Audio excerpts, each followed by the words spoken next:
Hey girl, welcome to Rooted Radiance, the women's health podcast dedicated to helping you improve your health, grow, and radiate with confidence. Today, I'm sharing the non health habits, the behind the scenes of things that I do in my everyday life that actually make staying consistent with my health feel easier. Because your health isn't just shaped by what you eat or how you move. It's shaped by your routines, your environment, mindset, and the tiny habits that support you without you even realizing it. So if you've been struggling with consistency, feeling overwhelmed, or wondering why healthy habits just never seem to stick, this episode is going to give you clarity, direction, and a fresh perspective on habits you can do to make health habits feel effortless. Let's dive in. Let's first talk about why non health habits matter. Health habits don't exist in isolation. Here's a controversial belief I have: how you do one thing is how you do everything. Consistency is built from your identity, environment, and routines. Most women believe it's their willpower to lose weight or to prep, their meals in advance, but it's really an issue of structure and identity. So the first habit I want to get into first is keeping my environment clean. I need a clean environment. Without it, I feel stressed, indecision starts to kick in, and I'm more distracted. When I have a clean home and a clean desk, I get more done. So cleaning my countertops multiple times in the day helps me so that I have clean counters, so that I have space to actually cook. And usually as I'm cleaning my counters, I have this small little routine that is just, I don't even think about it anymore, but I also fill up our Brita filter. So it makes cooking easier and staying hydrated easier as well. And then as I'm making dinner, I actually clean up as I go. So yes, that means when I'm waiting for onions to saute in the stove, I'm cleaning my cutting board, my knife, and I'm throwing away like the outside layer of that. A clean kitchen makes it 10 times easier to want to prep food. I guarantee you, if you had a dirty kitchen, you're less likely to want to prep ingredients or make meals. Outside of the kitchen, vacuuming, getting laundry done, picking up the dog's toys, and just clearing my desk helps me and helps my mind feel decluttered just like my home is.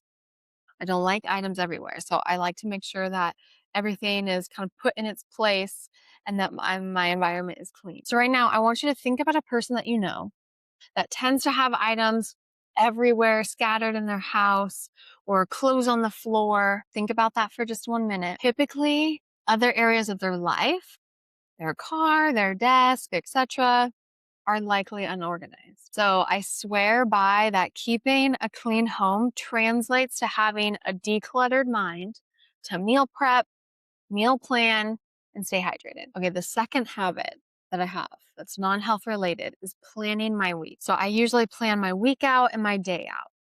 So after my morning time with God, I plan my objectives for the week of what I need to do for my business. And I also plan small to-dos for that day of what I can realistically accomplish between whatever I have on my schedule, which might be client sessions to content creation to different business meetings I have. And that non-health habit of just planning my week and my kind of to-dos out for the day really helps me make realistic expectations for my week. It helps me focus on what I need to focus on that day, and it helps me to guard my energy and time. Planning my week and my day has also translated really just to programming me to continually set attainable goals and effectively manage my time. And planning also helps to reduce stress, which will definitely support your mental health and your hormones. So what I want you to do tomorrow is to set 5 minutes aside in the morning to look at your day and plan it. Continue doing that over time, and you'll see the same results. Okay, the third non-health habit I have is setting boundaries. And I wasn't always like this. I used to overcommit myself. It took me a long time to adjust to actually setting boundaries for myself because I'm somebody that cares about people. And I used to hate to say no if someone asked me to do something. However, I learned to set boundaries, and that has protected my own mental health, stress levels, And honestly, it helps me to show up better for others, which sounds counterintuitive, but it has. Because when I kept saying yes and yes and yes, when somebody asked me to do something, it just ran me on E and I was not at my best self to pour into others. So setting boundaries has actually helped me to show up better for others, which, as a quick side note, if you've never read the book Boundaries by Dr. Townsend and Cloud, you definitely should. It's a great read, and it's actually one of the books that really helped me to understand boundary setting and help me to be able to do this. And setting boundaries can mean that you say no to adding something else on your plate.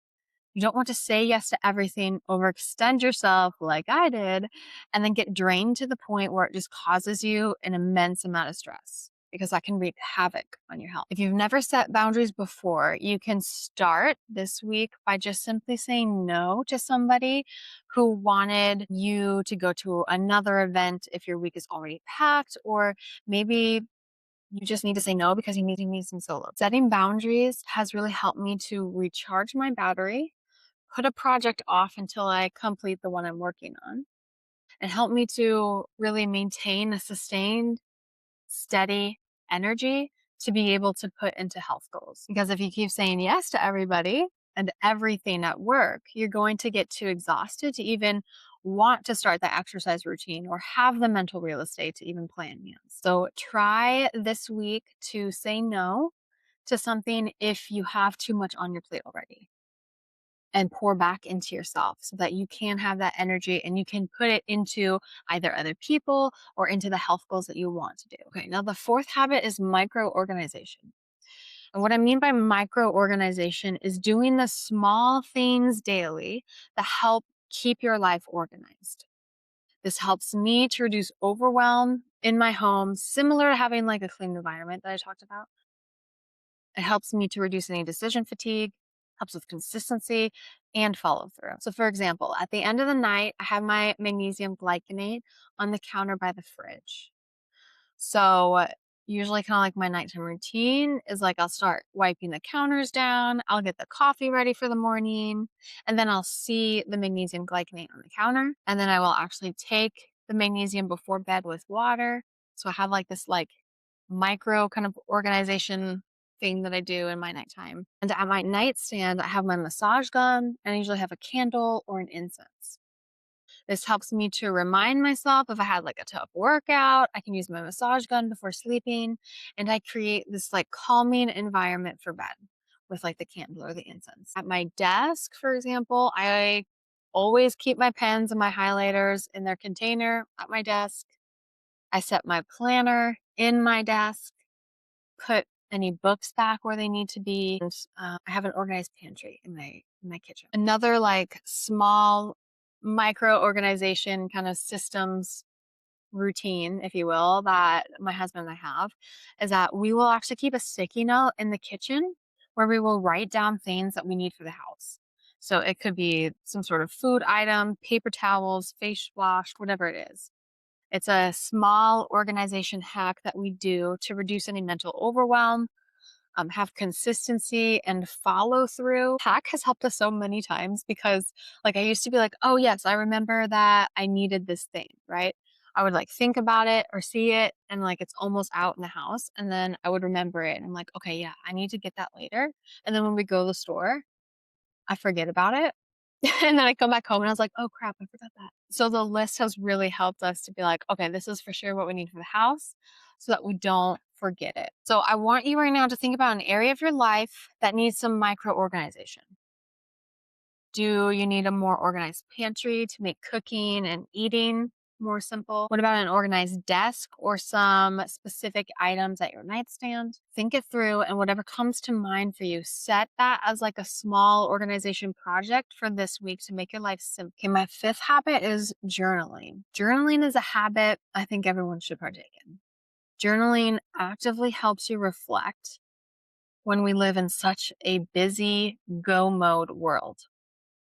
And journaling has truly transformed my life.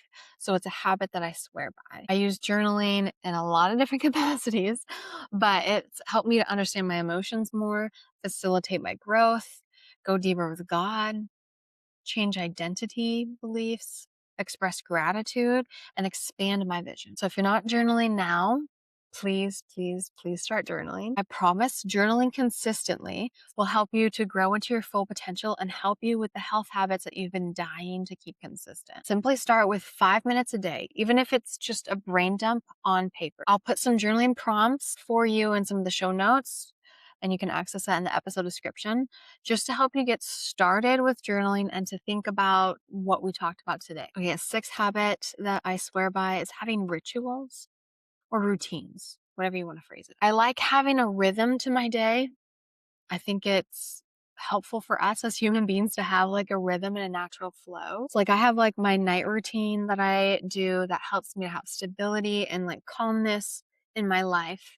If you don't have a routine or a ritual, or you just have a chaotic one right now, I want you to create a calming routine for yourself. You could choose it morning time, midday, nighttime, whenever you actually have space. So for me, at night, after dinner, after we're done eating, my husband and I will clean the countertops and we will finish putting away the leftovers. And then usually after that, I typically will dim the lights and I'll put on these little night lights that we have in our living room. So it kind of creates this like aesthetic, like calming environment in general for nighttime. And then later on in the night when we're ready for bed, I'll make sure, once again, like I kind of mentioned earlier, the coffee pot is prepped, everything's ready for the morning. I'll take my magnesium and my water to my nightstand, and then I'll take off my makeup and do my skincare routine. Routine is rhythm, and rhythm feels calm and stable to us. So when you have a routine or a ritual, whatever you want to call it, it's also easier to create another one, which is exactly why this translates into health habits and consistency. You build one, you continue doing that, it's stable, you feel calm, safe, you know what to look forward to, you know what's kind of happening. And then that can easily translate into creating a routine for health habits.